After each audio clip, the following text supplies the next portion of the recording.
Unmatched perspicacity coupled with sheer indefatigability makes me a clear opponent in any realm of human endeavor. Did you dash up in my circle? You can roll. Only catch up in my vision. You all fucking shit. Tell me what to do with your own dick. Back where you fucking started, Wagey. If I were to come and knock on your door and say, I'm taking your girlfriend, you could do very little about it. You're a worm. Tate's rich, tall, strong, smart. Surely he had a big dick too. Yeah. I don't like cold. Look at this power. This comes from the food I eat. Knife. Cut my onion. Cut my onion. Flexing on the broke boys, cars, money, champagne. I walk into hell and the devil's like, oh, I'm gonna burn you. I ain't gonna do shit. Well, I'm gonna stand there and let you burn me. Geeks, what do you want? You're wrong! You're a fucking fool! It's just ridiculous. There's only one man left who's an action hero. Do you know who that person is? Me.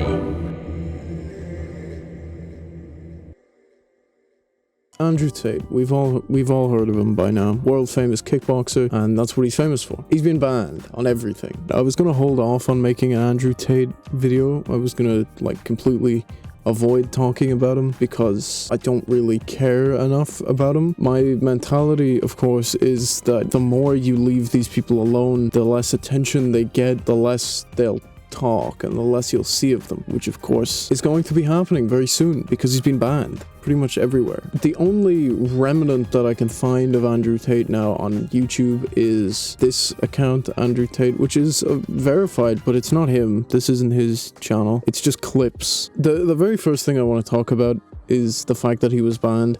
Do I think he was banned for a good reason? Yes. Yes, I do. I think the fact that he still had access to all of these platforms for so long is crazy, especially considering the reason he was originally banned on Twitter. So I don't know the full story behind his ban on Twitter, but I do know that Andrew Tate made fun of some guy who created a comic online and was using the funds to help his son with some illness or disease or something, some medical thing that he had. And Andrew Tate basically said, I will help you if you ask. Your comic books have failed, but I am a success. Ask nicely and I'll save your son. This is kind of bad. The spelling mistake, I mean, that's just inexcusable. There's a funny clip of him talking about his hair. I quite enjoy this clip. It really brings me joy because you can tell he's lying and he's actually really insecure about the fact that he has no hair. I shaved all my hair off, and I'll tell you why. Because people make fun of me for being bald. Hey, you're bald. As in, like, I haven't noticed something. Right. Well, yeah, correct. Yeah. I shave my head 3 times a week. Like, so I could grow hair back as beautiful as yours. Thank you. I'm not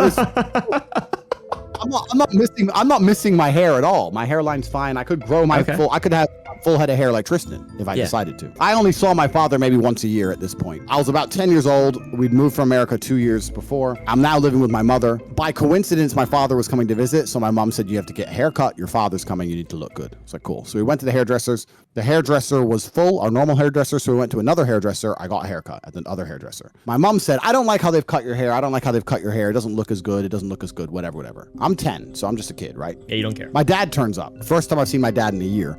He gets in the house. He's in the house for about 5 minutes, and my mom's like, yeah, I took him for a haircut, Emery, but, Emery was his name. Emery, but I didn't like the way they cut their hair. And my dad's like, what? And then I'm like, yeah, I don't like how they've cut it. And my dad went nuts. My dad went, you're raising my boys, talking about how their hair looks. They're 10 years old. You got them looking in the mirror like girls. Talk about their hair. What's wrong with you, woman? You're gonna my boys up. And he lost his temper big, right? Mm-hmm. My mom was all scared and said, no, Emery, it's the first time I've seen you in a year. This is why we couldn't be together anymore. You're crazy. You're crazy. Called the police and told my dad to leave the house because my dad's saying, look, you can't raise my boys. You're gonna raise them bitches. That lost his temper. My dad was a big guy, scary guy, right? Police came, kicked my dad out. So the first time I see my dad in a year, he gets kicked out of the house in less than an hour. He messages my mom and says, look, I want to see my boys. I don't want to come to the house. I don't want to see you, bitch. I want to see my sons. So my mom puts us in a taxi to go over to his hotel. We go to his hotel and he takes me and he marches me down to the hairdresser and he says, son, We're gonna shave all your hair off. He's like, when you grow up and you become a man, you'll realize that nobody gives a shit about the kind of hair you have. They care about the kind of man you are. They care about your qualities as a man. Haircut is probably the least important thing. Only low quality men are gonna judge themselves on a freaking haircut. If you have any kind of substance, any kind of capability as a man, it doesn't matter what your hair looks like. I'm 10, right? I'm human, I'm a child, I start crying. Shave my head, he sent me back to my mom. My mom went nuts. I remember her on the phone. Oh, you're never gonna see them again, Emery. Because my mom's a good person, but she's a female. She doesn't understand the real world. Women don't understand the real world. Is she still around? She's still around. Okay. You're never gonna see them again, Emery. He's crying.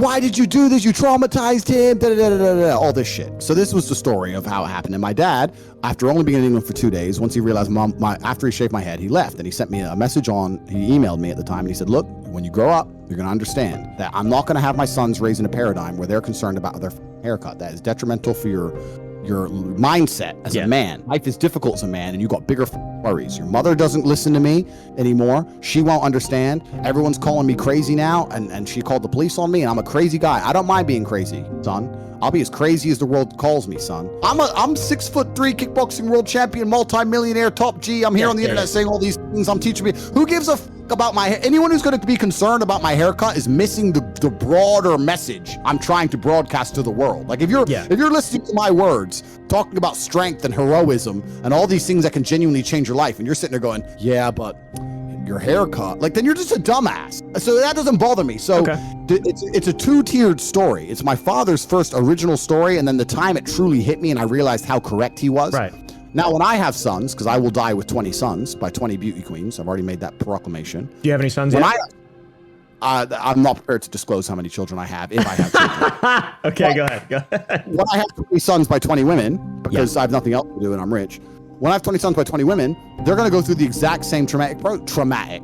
It's not even trauma, but trauma. They're going to go through the same process. There's going to be a day I'm walk them in there and shave their heads and say, no, you are a man. I'm gonna tell them the exact same shit my father said to me, because my dad was so right. It's really amazing. I wish my father was alive, because all the times everyone called him crazy, people called him crazy his whole life. And as I've lived my life, I just have 100 examples of him being completely correct every time. He was right. When the world calls people crazy, listen, everyone's calling me crazy now, right? Tate's crazy. Tate's crazy. But the people with a brain are listening to me going, Tate's not crazy. Tate's right. Tate's correct. So that's why I have no hair, and that's why I refuse to have a haircut anymore of any kind, because I can't sit there as a full-grown man in a chair with another full-grown man and start explaining how I need my haircut so I don't feel insecure.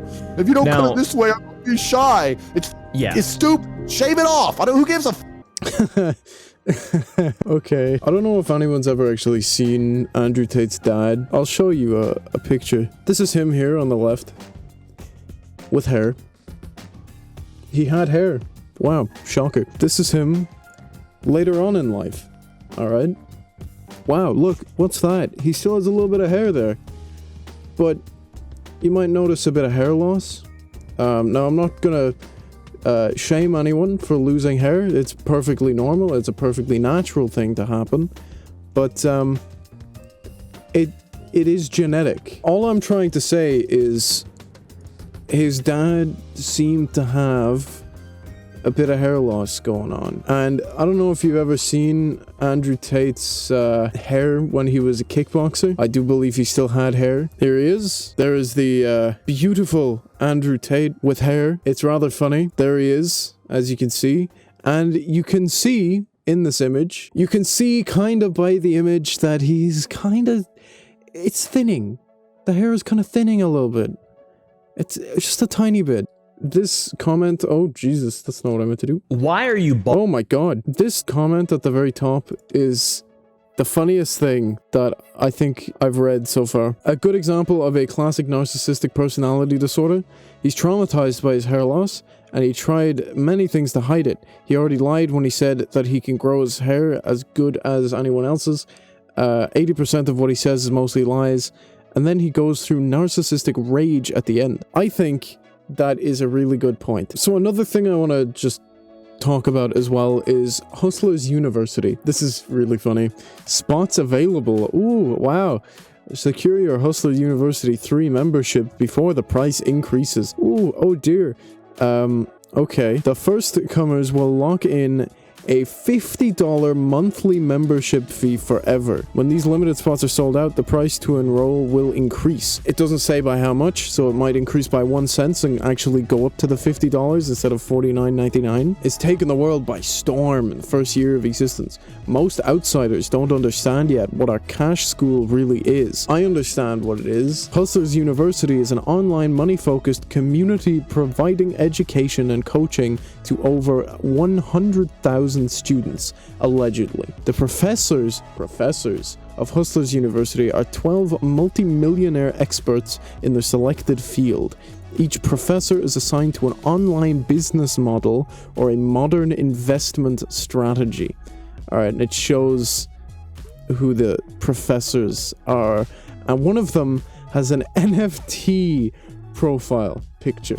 Okay, if that doesn't show you just how amazing and truly reliable these professors are, I don't know what will. So these are all fake, these images, and if they're not fake, then they're stupid. You can't really trust these. Do I need money to start? Not necessarily. You do. You need $50 a month. How quickly will I make my money back? Depends on how seriously you take it.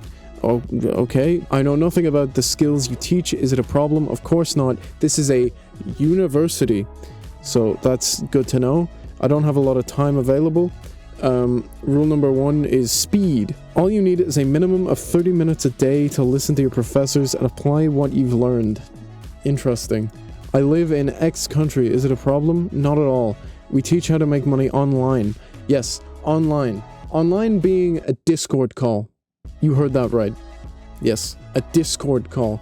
The online university is just access to a Discord server. That's all it is. That is actually all that it is. You're paying $50 a month for access to a channel in a Discord server, so you can watch someone else talking about how much money they've made through their method. I'll tell you the real way that people are making money through this, and that is by sharing it and getting their friends to join. I don't know if you've ever played like those mobile games where it tells you you'll get rewards if your friends play for a certain amount of time. That is what this is. You will get money if you can convince your friends to invest their money into Hustlers University. I'm not even kidding. That is genuinely how you will make money from Hustlers University. The main way that you'll make money from it. There's a clip from one of Charlie's new videos where he watches a CoffeeZilla video on Andrew Tate, and there's a bit in this that is really interesting. And one of these fast money methods turns out to be selling Hustleversity to new people by posting clips of him, Andrew Tate. And it's so smart. The cope on Twitter I see all the time about how it's not an MLM blows my mind. This is literally it works. It's pyramid. It is actually it works. But you can't say that when talking about Andrew Tate for some reason. They really take great offense to it. There's no shame in it. You know how many people, buy into it works? And what the essential oils and what are they called, the fat tapes or something, where you're supposed to like wrap tape around your body or something. I forgot what the other big pyramid was. Herbalife, another one. I don't know why they won't just be like, yeah, I bought into an MLM. Like, just own it. Like, I mean, just fucking own it. Andrew does have one undeniable skill that seems to be responsible for most or all of his success so far. He's just really entertaining. I hate everyone equally. I've said that since the get-go. He is the most entertaining clown you can find in the alpha male space. And that's why it's probably worked so well. Between TikTok promotion, the MLM stuff, and just him being so enjoyable to laugh at, it's popped him off. Overall, Andrew Tate, not a great guy. But thank God, he's been banned. He's been banned on everything. There's a very, very stupid, idiotic clip of him talking about depression and how he doesn't believe that depression is real. I'm afraid to tell you that it is, unfortunately. Depression is a real thing. And if you have depression, you know it's a very real thing. It's not something you can just go, depression, that's not real. I don't believe in depression. Don't message me about depression because I don't believe in it. If you're asleep in your bed in the middle of the night and you hear a noise, and you believe in ghosts, now you're afraid. But if you don't believe in ghosts, it's the wind and you go back to sleep. You give the ghosts power by believing in them. Your house is only haunted if you believe in ghosts. Belief is a powerful thing. If I were to stand in front of you, and I were to tell you that I could punch you as hard as I can in your sternum, and I could fracture it and send a splinter into your heart, would you allow me to try? You wouldn't, because you know I believe I can. I believe I can hurt any man on the planet, and that's why people are afraid of me. Sorry, you could fracture my sternum and send a splinter into my heart? No, you can't. You can't do that. That's impossible. You can stop a person's heart by hitting them too hard in the chest. It's like giving someone who has a proper heartbeat CPR. You can stop their heart or create an irregular heartbeat by doing that. But you can... God, Andrew Tate, what a dumbass. And you believe depression is a crippling disease, and that's why you're afraid of it. In general, I don't like Andrew Tate. I think that's obvious. He's an idiot. I mean, he's very smart for the way he got people to notice him. He just said really controversial stuff, and then those clips became popular because it was popular to hate on him, and then he started saying things that people kind of agree with, and then suddenly, boom, he's this big, massive, very famous person, and people are starting to take him seriously. I'm quite glad he got banned on, like, nearly all social medias. It is a relief. Finally, I think the 12-year-old fans of his will start finding other people to watch that have a few more brain cells, and I think that will really be a good thing. Come on, camera. Autofocus. I'm over here. Hello. Oh, hello. Come on. There you go. I would really like to be able to be of the mentality that you can just leave these people alone and that'll be it, but he has done some seriously weird and illegal things. So far, nothing has been done about them. His house did get raided at one point for, like, I think it was human trafficking allegations or something. I don't know the results of that. Let me know if you know what happened with that. I would like to say just leave him alone so that he won't be as popular or well known, but the problem is it's very hard to do that. But anyway, I'm gonna leave this video here. I hope you enjoyed, and I'll see you all in the next one, whenever the next one is. Alright, bye. See you guys later. Woo.